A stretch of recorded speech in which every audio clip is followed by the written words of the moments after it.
El comercio fue la actividad económica que aceleró las exploraciones y expansión de los europeos más allá de los océanos, motivada por la búsqueda de productos ambicionados en los mercados del viejo continente, productos de difícil obtención después de la clausura de la ruta de la seda tras la caída de Constantinopla en poder de los turcos.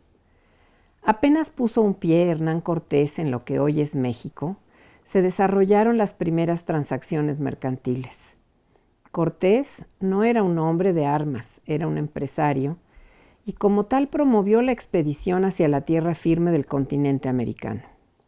Muy pronto sus huestes identificaron las bondades de la tierra para impulsar el tráfico mercantil con los habitantes de las islas del Caribe y aún de la península ibérica. Comerciantes sevillanos, a través de sus agentes establecidos en Cuba y en Santo Domingo, garantizaron al conquistador el abasto de alimentos y bebidas para sus compañeros, y más tarde estos serán quienes impulsen el tráfico de mercancías del territorio mexicano hacia las islas del Caribe y hacia Europa. Harina, aceite y vino, adquiridos con oro y plata, fueron el punto de partida del mercado de ultramar. La diversidad y cantidad de los productos americanos y los entramados mercantiles de los pueblos conquistados sedujeron a los conquistadores. Por el puerto de Veracruz se introducían los productos europeos. Los comerciantes iniciaron las ferias en Jalapa. Se organizó el abasto para la Ciudad de México y después para la Puebla de Los Ángeles. La temprana traza del camino a tierra adentro favoreció la expansión de los comerciantes a medida que avanzó la población hacia el norte del país. El doctor Carlos Marichal, investigador del Colegio de México, nos ofrece un compendio sobre la actividad mercantil y su impacto en la economía del Reino de la Nueva España. En forma brillante nos refiere cómo las actividades mercantiles por el Atlántico y desde 1570 también por el Pacífico demandaron la muy temprana creación de la Casa de Contratación de Sevilla en 1503 y después la del Consulado de Comerciantes de Sevilla en 1543, el cual dispuso el sistema de flotas. Avanzado el siglo, los mercaderes de Nueva España se congregaron en el Consulado de México. La ingeniería naval desarrolló embarcaciones exprofeso para cruzar los océanos y favorecieran la densa circulación de mercancías impulsada por los mercaderes. Cádiz, Acapulco y Manila fueron los puertos clave para la expansión del comercio intercontinental entre Europa, América y Asia. Año con año salían del puerto de Sevilla los barcos con mercancías custodiadas por la Armada Real. En ella, hombres bien armados en buques guarnecidos con baterías de cañones, dispuestos a enfrentar a las embarcaciones de las potencias enemigas. El descubrimiento del tornaviaje por Miguel López de Legazpi y Andrés de Urdaneta dio lugar a la apertura del comercio con el continente asiático, con la que se inició la primera globalización. Acapulco fue el puerto receptor clave para el tránsito hacia Occidente de los numerosos productos asiáticos de gran demanda en los mercados americanos y europeos.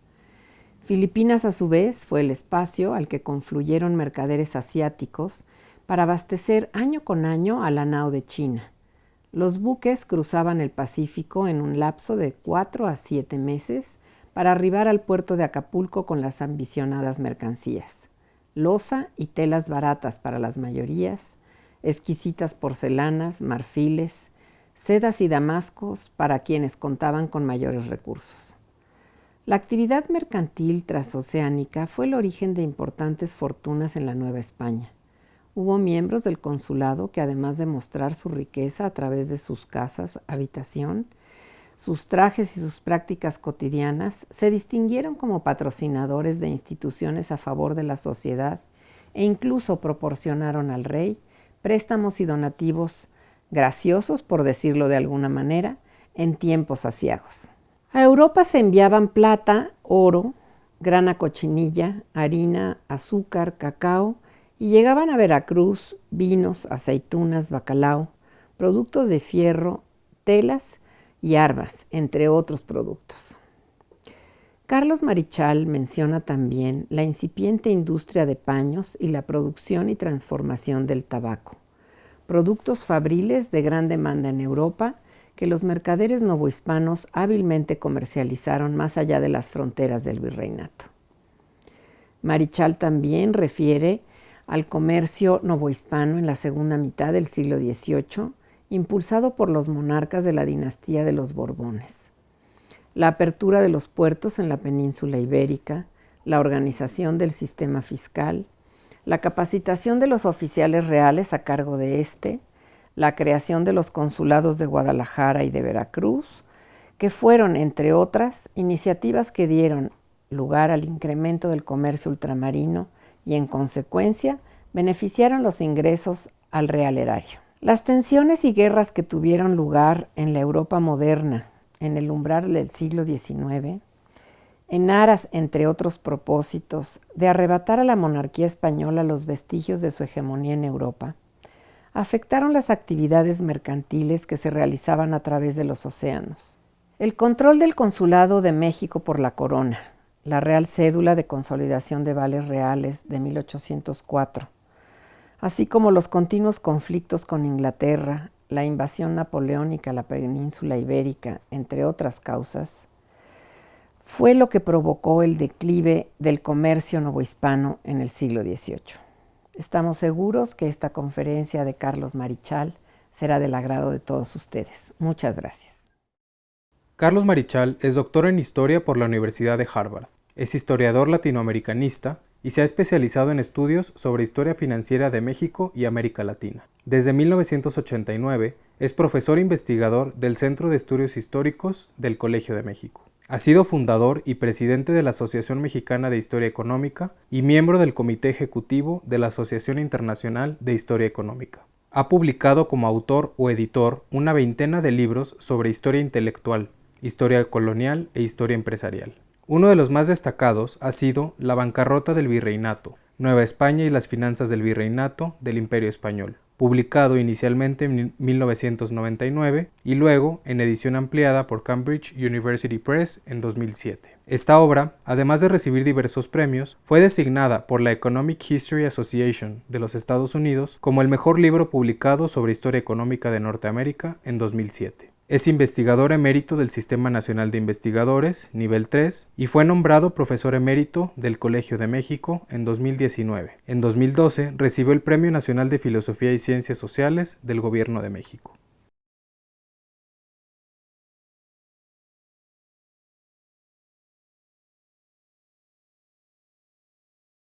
Bueno, cuando se habla de el comercio, hay que comenzar por el principio. El principio en realidad es el descubrimiento de América. Y hay que pensar en Colón. Cuando Colón sale a la mar, él busca comercio. Él quería el comercio con Asia. Él quería encontrar la ruta de las especias, pero no por Oriente, sino por Occidente, o sea, a través del Atlántico. Y cuando llega al Caribe, a Cuba, a Santo Domingo, no encuentra ninguna especias.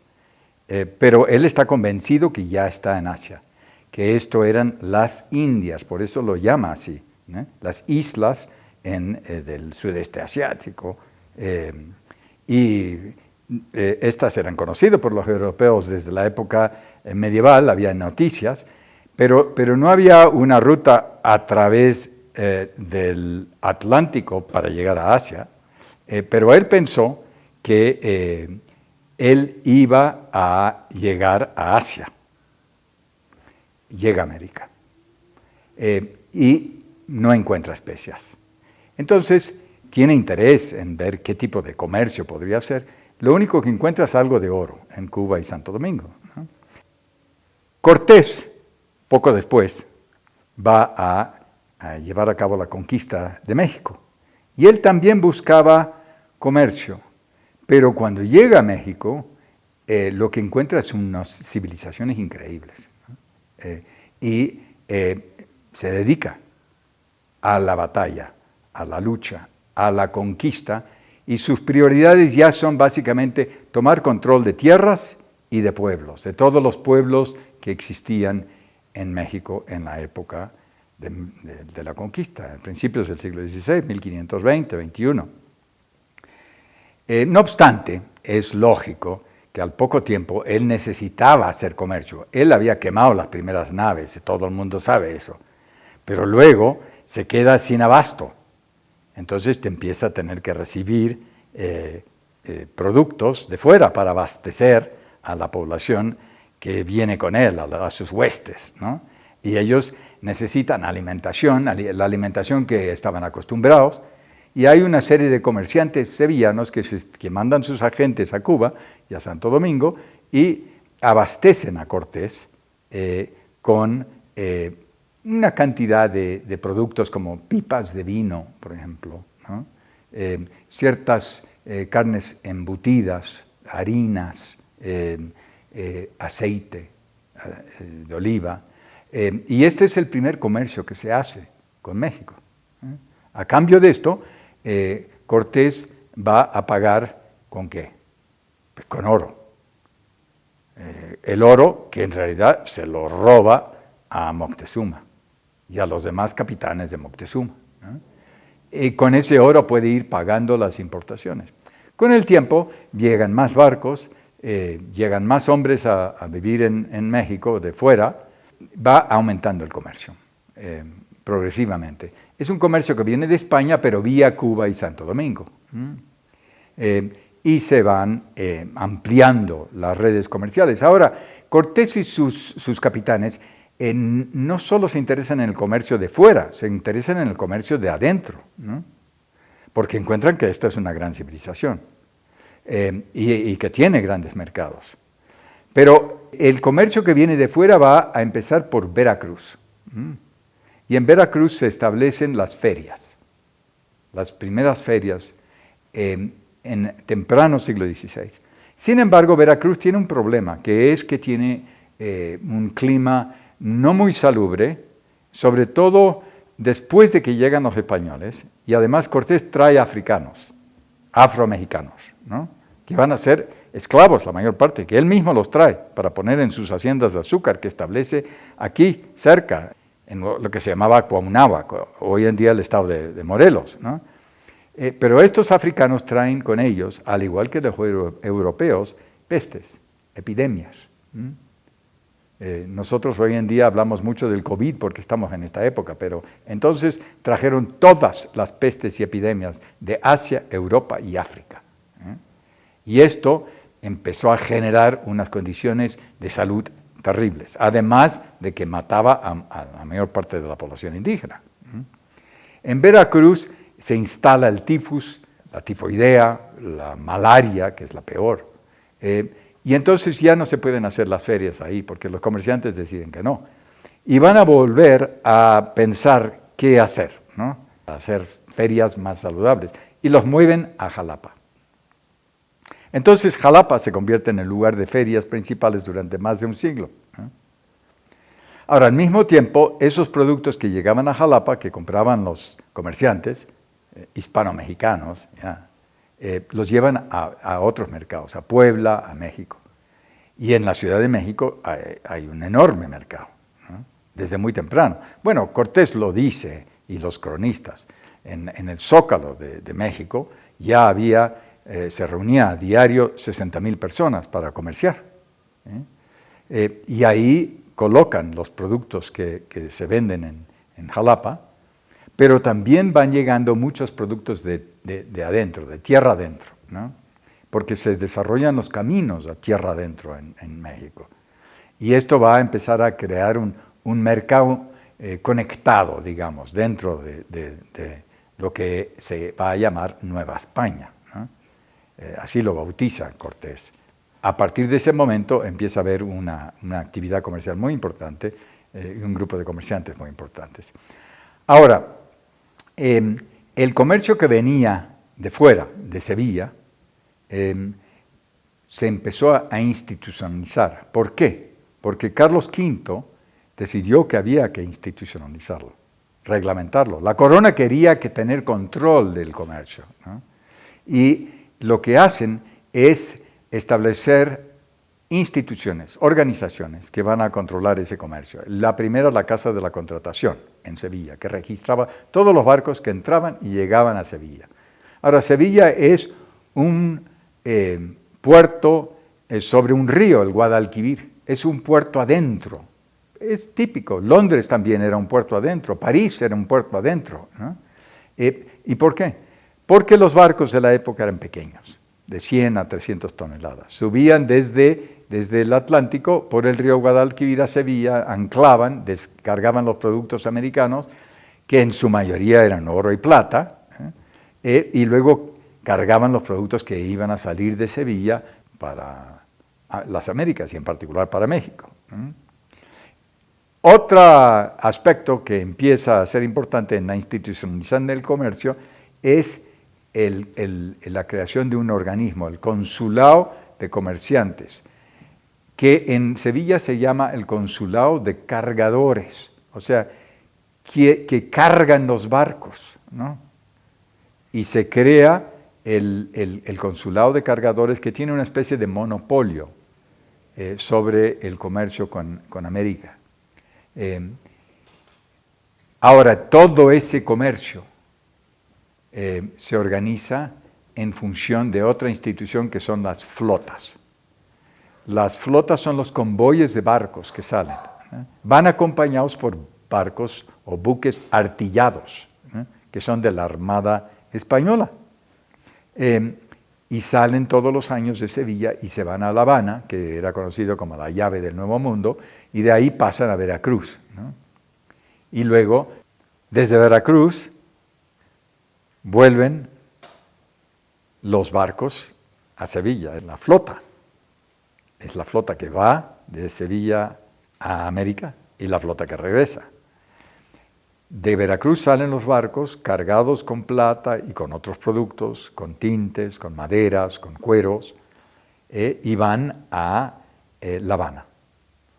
A La Habana, donde se van a unir con otra flota que viene de Cartagena, de Indias. De ahí van a partir de regreso para España. Ahora, la flota tiene una ruta que tiene que ver mucho con la naturaleza, con las corrientes, el corriente del Golfo. Lo tienen que agarrar ese corriente del Golfo y los vientos que suben y los llevan a cruzar por el Atlántico. Se necesita la corriente del Golfo porque si no el barco no se va a mover, ¿no? Y tarda como un mes y pico, un mes y medio para volver desde Cuba a España. Ahí descargan sus bienes en el río Guadalquivir, en Sevilla, y los comerciantes del Consulado de Cargadores de Sevilla compran la mercancía, luego revenden, ¿no? Por su parte, la corona cobra impuestos. Ahí en Sevilla, en la casa de contratación, la avería, el almojarifazgo, algo de alcabalas, son impuestos que se cobran sobre el comercio, porque la corona también se interesa por esto, ¿no? Quiere sacarle provecho, ¿no? Una vez cobrados los impuestos, una vez vendido la mercancía, los barcos se vuelven a cargar y vuelven a salir para América, a Cuba y a Veracruz. Y en Veracruz llegan, se hace la feria y ahí vienen los comerciantes de la Ciudad de México, que son a su vez miembros de un gremio que también se llama el Consulado. El Consulado es más tardío. El Consulado de Comerciantes de la Ciudad de México se funda en 1592. Y este es un factor de poder, es una oligarquía mercantil de grandes comerciantes, que son en realidad de la gente más rica en lo que ya se llama el virreinato de la Nueva España. El comercio se realizaba en el Atlántico. Este es un comercio que va de América a Europa y viceversa. Pero al mismo tiempo, desde fines del siglo XVI, empieza a haber un comercio por el Pacífico. Había un primer inicio de intento de realizar comercio por las costas del Pacífico. Cortés, por ejemplo, mandó a hacer barcos en Tehuantepec y hasta en Huatulco, en un pequeño astillero, y construye una serie de barcos y viaja por el Pacífico explorando. Él personalmente hizo solo un viaje importante, el que llegó a La Paz, a Baja California, ¿no? Ahí no encontró nada que le interesaba mucho, no había plata, no había oro, había perlas en el Golfo, que luego se llama el Mar de Cortés, pero no había mucho comercio en el Pacífico. no había muchas oportunidades. Y sin embargo hay otra opción que viene de más lejos. Después del viaje de Magallanes alrededor del mundo, el primer viaje alrededor del mundo, en 1519 a 1520, los españoles encuentran la posibilidad de establecerse en Filipinas y establecen a Filipinas como una colonia. Y en Manila sí realizan comercio desde 1550, 60, por ahí, y es comercio con China, es comercio con Japón, es comercio con el sudeste asiático, pero no hay todavía comunicación transpacífica como había en el Atlántico. En Manila construyen unos barcos muy grandes. Los españoles construyen lo que va a ser la famosa nao de Manila, el barco más grande del mundo en la época. Podía cargar 900 toneladas. Y hacen el experimento de ver si pueden cruzar el Pacífico. Era una distancia enorme, no había mucha experiencia con esto. Entonces, largan el viaje a través del Pacífico y eventualmente empiezan a hacer viajes regulares. Desde 1571, el galeón de Manila viaja desde Manila hasta Acapulco. Y ahí se va a celebrar una feria también, como la de Veracruz, que habíamos hablado antes. Pero el viaje del galeón también tiene muchos problemas, porque es muy problemático. Tienen que salir antes de los monzones, o sea, los huracanes del Pacífico, en esa época. Si salen después, van a tener el peligro de hundirse en medio de la tormenta. Y bastantes barcos se hundieron, pero la mayor parte cruzaron sin problema. Anualmente iba uno y otro volvía. ¿Por qué? Porque tardaba casi 9 meses, de 6 a 9 meses, ¿no? Lo cual es impresionante en cuanto no solo al tiempo, lo que es la resistencia de los hombres. Muchos morían en el camino. Ahora, ¿qué llevaba y qué traía el galeón de Manila? De Manila, de Filipinas, cargaban el galeón con algodón, pero con otros productos también más importantes. Por ejemplo, las sedas de China, la cerámica de China, pero también de Japón, algodones de la India. Todo esto se carga en el galeón de Manila y cruza el Pacífico. Suben los barcos hacia el norte, tienen que llegar casi hasta Japón y luego girar hacia América, porque así van las corrientes. Cruzan cerca de Hawái y llegan hasta California. Bajan por la costa de California, que no estaba mayormente poblada, y van parando, pero ahí ya van a tocar tierra y tomar agua, alimentos, etc. Y van a llegar luego finalmente a Acapulco, donde se organiza la gran feria, la gran venta. Vienen los comerciantes de la Ciudad de México, bajan a Acapulco con sus recuas de mulas para cargar los productos que vienen de Asia, de China, y también llegan los peruanos, los peruleros eran conocidos así. Subían en barcos desde Perú con plata para comprar las sedas. ¿Y por qué? Porque había una gran demanda de sedas, eran las telas más solicitadas. Había 2 tipos de sedas, las sedas caras, para la gente de más dinero, los adinerados, los eclesiásticos, los altos funcionarios, los comerciantes fuertes, los mineros, los propietarios de tierras, esos compran sedas finas para ellos y para sus mujeres, pero los hombres también. Los hombres llevaban unas especies de medias de seda.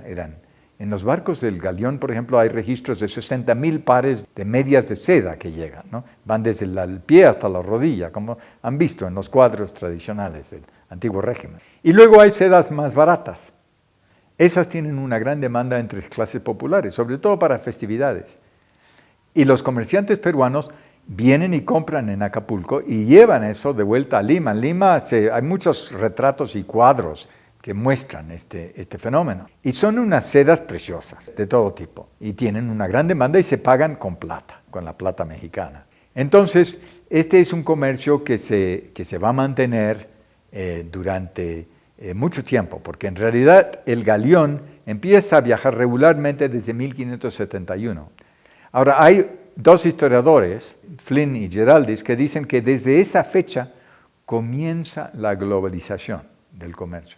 ¿Por qué? Porque dicen, desde entonces se integra el circuito total de comercio a nivel mundial. O sea, a través del Atlántico, pero a través del Pacífico y luego a través del Mar Índico. Se conecta el mundo a nivel marítimo. Y ahí podemos hablar del comienzo de un comercio global, efectivamente. Y México está en el centro de ese comercio global, porque está por un lado comerciando con España, Veracruz con Sevilla, y por otro lado Acapulco con Manila, y de Manila a China, a Cantón, y luego con Japón, y luego con la India. Estamos hablando de un fenómeno nuevo, fundamental, aunque hay que recordar que no son muchos productos los que viajan, son productos de muy alto valor y poco peso. ¿Por qué? Porque los barcos son pequeños, relativamente hablando. No puede cargarlos con productos muy pesados, porque el costo del viaje y los peligros son enormes. Entonces comienza un comercio global muy amplio. Ahora, hay otro aspecto que tenemos que tratar del comercio desde esta época, fines del siglo XVI, principios del siglo XVII, que es qué productos mandaba México afuera. Mandaba tanto a España como a Asia. Hay básicamente 4 que quiero mencionar. El primero, claro, es la plata. México es el país de la plata. México se convierte, junto con Perú, en el gran productor de plata a nivel mundial. Se calcula que el 80% de toda la plata que se usaba a nivel mundial venía de México. Y esto es un enorme tema. Se ha trabajado en la historiografía y vale la pena ahondar en esto, y eso ya lo podremos ver más adelante. Pero quiero mencionarle otros productos que, aparte de la plata, salían de México, que no son tan conocidos. El segundo producto más importante que se exportaba de México eran tintes, más concretamente la grana cochinilla, para empezar, que producía un tinte rojo de gran calidad, muy caro. Ahora, ¿por qué había interés en ese tinte, un tinte rojo? ¿Y por qué era el segundo producto de exportación de México desde 1550 hasta entrado el siglo XIX? Casi 400 años. ¿Por qué? Pues resulta que la grana cochinilla produce el mejor tinte rojo del mundo. Y esto sirve para teñir telas. También sirve para los cuadros, para pintura. En Europa había una gran demanda para un tinte de alta clase para teñir los tejidos, sobre todo de la clase alta. El rojo tenía un valor simbólico enorme. Los reyes, los monarcas, usaban el rojo sobre todo, para muchas cosas, de su ropa, pero también de manteles, alfombras rojas, de cortinas rojas. La iglesia también, recordemos los cardenales van vestidos de rojo. En las iglesias los cojines, en los coros de las iglesias son rojas, rojo oscuro, cortinas. La aristocracia usaba mucho el rojo. Tenía un gran valor simbólico.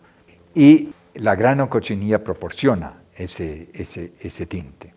¿Qué es la grana? La grana cochinilla es producto de un pequeño insecto, un insecto que vive sobre el nopal y que se cultiva sobre todo en Oaxaca. Ese insecto vive en las plantas de nopal que cultivan los campesinos de Oaxaca y sobre todo las mujeres, niños y viejos, porque los hombres estaban cultivando maíz en general. Y cultivan este pequeño insecto que en grandes cantidades y eventualmente lo transforman en un tinte. ¿Por qué? Porque la hembra es la que tiene el tinte, tiene un ácido carmínico, lo llaman así, que es un rojo profundo.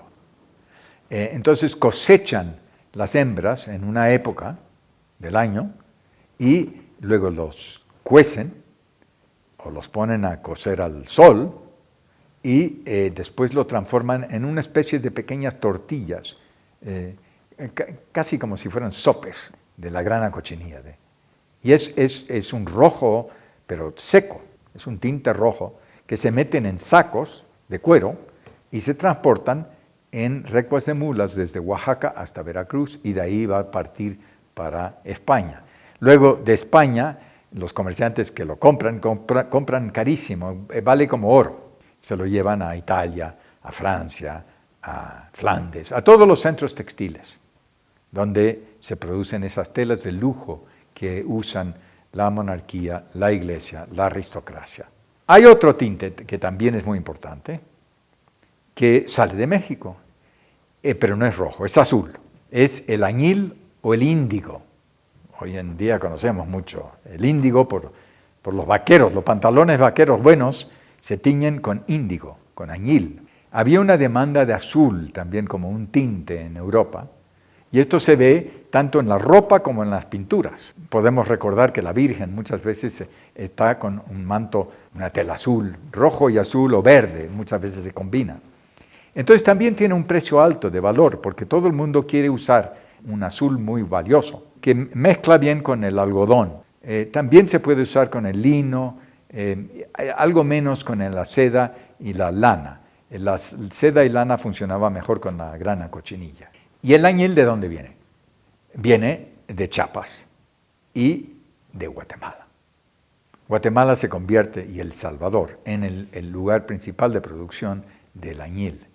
Los comerciantes de Guatemala lo compran de los productores locales y lo llevan a Veracruz, o por mar o por recuas de mulas, van llegando a Veracruz, igual que los comerciantes que vienen de Chiapas y que traen el añil de Chiapas a Veracruz a vender ahí. El último producto que vamos a mencionar, mexicano, pero muy importante, que se convierte también en un producto global, es el cacao, el chocolate. México es el origen del cacao y del chocolate. Cuando Cortés llega a México, informa al rey de productos que ha encontrado y manda muestras de cacao. Bueno, sabemos que era un producto muy apreciado en México porque Moctezuma consumía muchísimo cacao y es más lo usaba como moneda. Cuando llegó Cortés a Ciudad de México, que era Tenochtitlan, en el palacio de Moctezuma encontró 900 millones de pepitas de cacao. ¿Por qué? Porque era la moneda que se usaba. Y el emperador acumulaba toda la moneda y luego la usaba para pagar. Por ejemplo, pagaba a los águilas guerreros de su tropa de élite 2,000 pepitas de cacao por año. Entonces hay una gran cantidad de cacao en México y se usa como moneda, pero también se bebe, sobre todo las clases pudientes. Y Cortés y los españoles adoptan este hábito, el tomar chocolate, y lo pasan luego a las cortes, a la corte española, que le gusta ese hábito. Un consumo muy real, porque si Moctezuma lo tomaba, Cortés y compañía, bueno, el rey de España y la corte española empieza a tomar chocolate. Y se convierte en un producto muy cotizado. Sale de todos los años. De hecho, en todos los barcos de guerra que salían de Veracruz, que llevaban productos para la corte, iban cajones de pepitas de cacao, iba cacao para la corte española. Entonces, este es un producto que se va luego a difundir en Europa y va a difundirse en las cortes francesas, en Italia, en Flandes, en todas partes. Se convierte en un producto muy consumido, un producto mexicano, que realmente se convierte en un producto global. Todos estos productos, la plata, la grana cochinilla, el añil, el cacao, son productos globales de la temprana globalización. El final del siglo XVII y el principio del siglo XVIII están marcados por unas guerras, las llamadas guerras de sucesión española. Esto afecta mucho al comercio de México. Pero veamos de dónde se origina este cambio, estas guerras. Carlos II muere en 1702. Es el rey de España, rey Habsburgo, de la dinastía Habsburga, y él muere sin sucesión. Entonces, no tiene descendientes. Este crea un gran problema, porque no se sabe quién va a ser el monarca. Todas las otras potencias europeas están interesadas en ver cómo ellos pueden influir en España. El rey de Francia, Luis XIV, el famoso rey del sol, ¿no? O rey sol más bien, él quiere meter un Borbón de la familia suya en el trono español. Pero Inglaterra y Austria quieren meter algún allegado a ellos. Entonces empieza la Guerra de la Sucesión Española y dura casi 11 años, de 1703 hasta 1713, es la fecha. Y resulta que al final gana Francia y se instala un Borbón, Felipe V, de la familia de los Borbones de Francia. Pero Francia tiene que ceder algo a Inglaterra. Y lo que le cede es la posibilidad de mandar unos barcos que van a traficar con esclavos. Inglaterra va a poder introducir esclavos a América, la América española. Y desde entonces llega anualmente al menos un barco a Veracruz con esclavos de africanos que se traen. Y esto es otra parte del comercio, el comercio de personas en este caso. Estamos hablando de otro, tremendo, terrible, el peor comercio de la historia de personas. Se calcula que hubo 9 millones de afroamericanos que fueron transportados como esclavos de África a las Américas. Claro, sobre todo a Brasil, al sur de los Estados Unidos, a Cuba, a las islas del Caribe, algo a Buenos Aires, a México también. Y van llegando e incorporándose a la población. Es otro tipo de comercio. Y este comercio lo manejaban más los ingleses, los holandeses, los portugueses, los franceses. Pero los españoles participaron. El principio del siglo XVIII, por lo tanto, es una época de grandes cambios, porque no solo se cambia de la dinastía Habsburga a la dinastía Borbona, sino que empieza a haber un cambio dentro de México. Hay una mayor actividad económica, hay mayor dinamismo. Es una época de expansión económica y de recuperación demográfica, porque la población estaba muy golpeada todavía por las epidemias antiguas del siglo XVI. Hay una recuperación, hay una expansión, hay una exploración de minas en el centro y norte de México. Van cada vez más hacia el norte, se van encontrando minas no solo en Guanajuato, en San Luis Potosí, en Zacatecas, sino ya en Chihuahua, por ejemplo, en Sonora. Y eso a su vez lleva a una expansión agrícola y empieza a haber un auge de producción agrícola, de nuevas haciendas ganaderas, haciendas trigueras, haciendas maiceras. Hay un auge económico importante. También por el lado de la manufactura, hay manufactura de telas, los obrajes famosos. Luego hay manufactura de tabaco, eventualmente en el monopolio del tabaco, que se crea la mayor fábrica de tabaco del mundo en el siglo XVIII en México. Que tenía, la principal fábrica estaba aquí en la Ciudad de México, ahí en Valderas, y tenía 8,000 trabajadores a fines del siglo XVIII. Es la mayor fábrica del mundo atlántico. Bueno, aparte hay que reconocer que todo el mundo fumaba en el México del siglo XVIII, en parte por ese monopolio del tabaco. Pero ese auge, ese crecimiento económico en varias esferas, también beneficia a los comerciantes, a los grandes comerciantes, que son miembros del consulado. El consulado de comerciantes de la Ciudad de México desde principios del siglo XVIII está dividido en dos grupos. Son alrededor de 200 grandes familias de comerciantes y son conocidos como los dos grupos como partidos. El partido de los vizcaínos y el partido de los montañeses, que eran comerciantes en general de origen del País Vasco o de las zonas del norte de España. Y ellos reparten un poco el poder. Se puede decir que cortan el queso en el consulado de comerciantes y alternan el poder. Los vascos un año y los montañeses el otro año, como jefes del consulado. Y esta gente es enormemente rica, se dedican al comercio y se dedican también a comprar minas y a invertir en haciendas, y son los que construyen los palacios. Los grandes palacios del centro histórico que conocemos hoy en día, casi todos fueron construidos por estos grandes comerciantes banqueros, comerciantes mineros, comerciantes terratenientes, esa combinación. Pero siempre estaban en el comercio, esto era fundamental. Entre ellos tenemos a grandes familias de comerciantes, y voy a mencionar a tres ejemplos de estos, de los más ricos. El primero es la familia de los Iraeta, que se vinculan con los Icaza. Los Iraeta y los Icaza forman un dúo de familia que tienen una actividad comercial impresionante. Ellos no se dedican solo al comercio dentro de México, sino también al comercio afuera.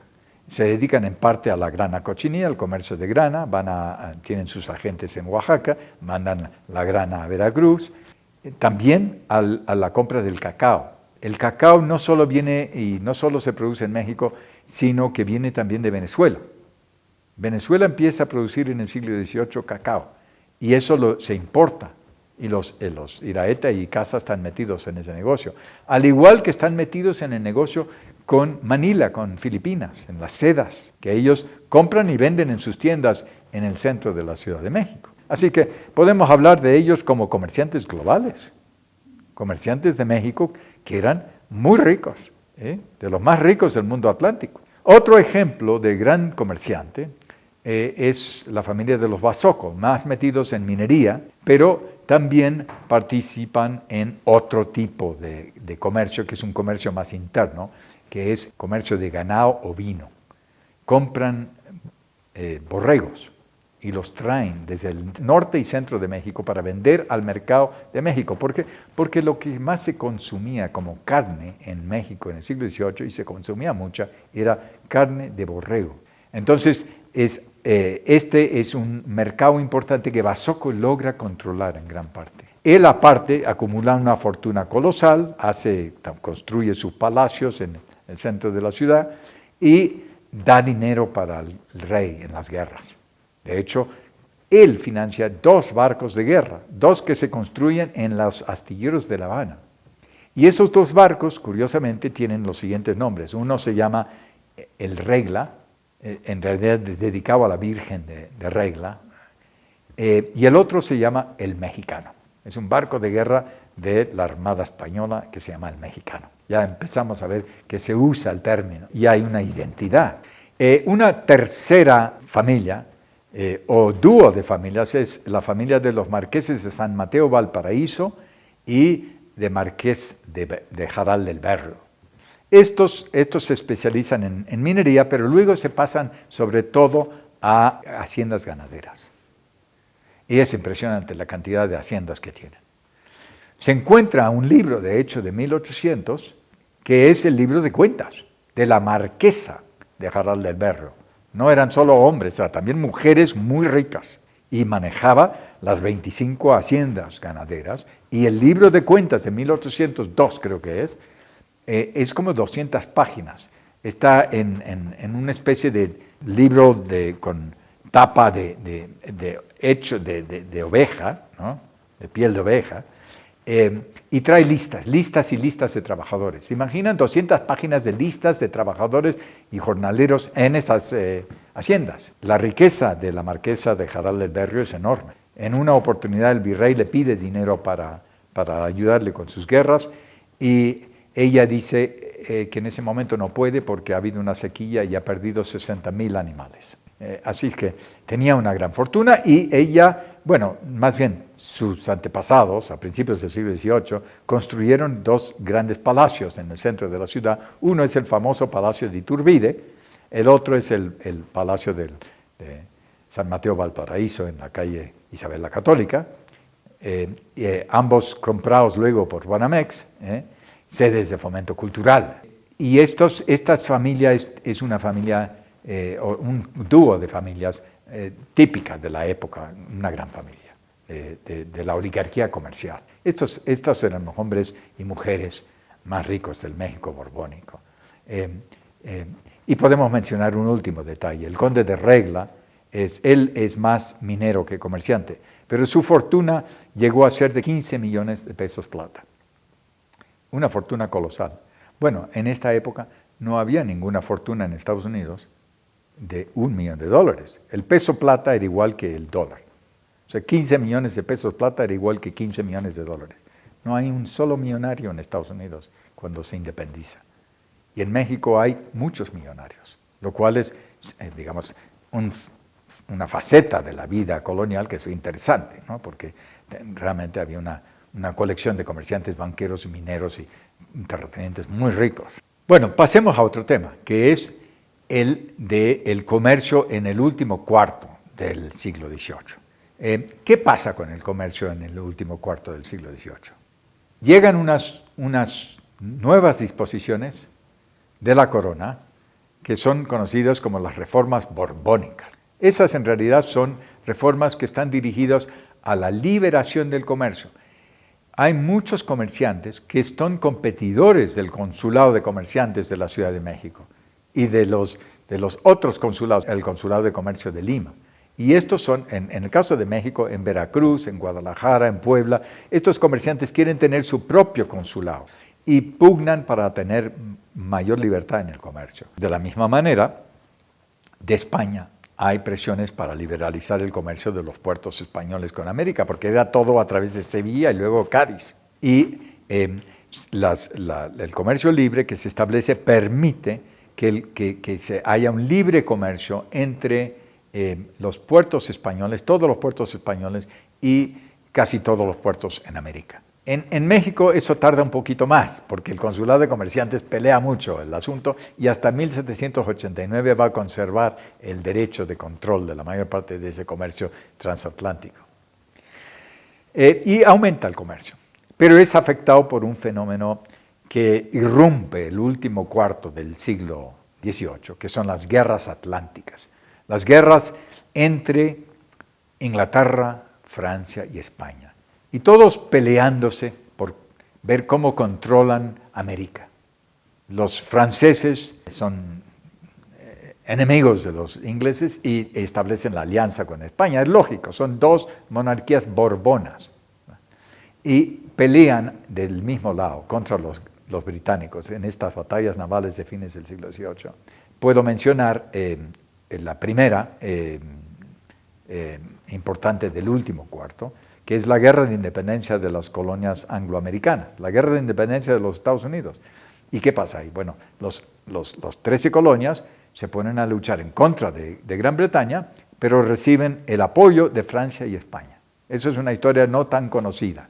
Y de hecho sale aportaciones de plata de México que van a Cuba y luego van a ayudar a financiar las tropas francesas que luchan con Washington, las tropas bajo el mando de Rochambeau y de Lafayette, que son generales que luchan con Washington. Así que en realidad México ayudó a la independencia norteamericana. Después siguieron otras guerras, porque no se para en esa época de batallar en mares y en tierra, la guerra de la Convención Francesa y luego las guerras navales entre España, Francia e Inglaterra, que van desde 1796 hasta 1808. En esas batallas navales, la corona española pide préstamos y donativos, y los pide de la gente más rica de la Nueva España, del virreinato de la Nueva España, y piden que contribuyan.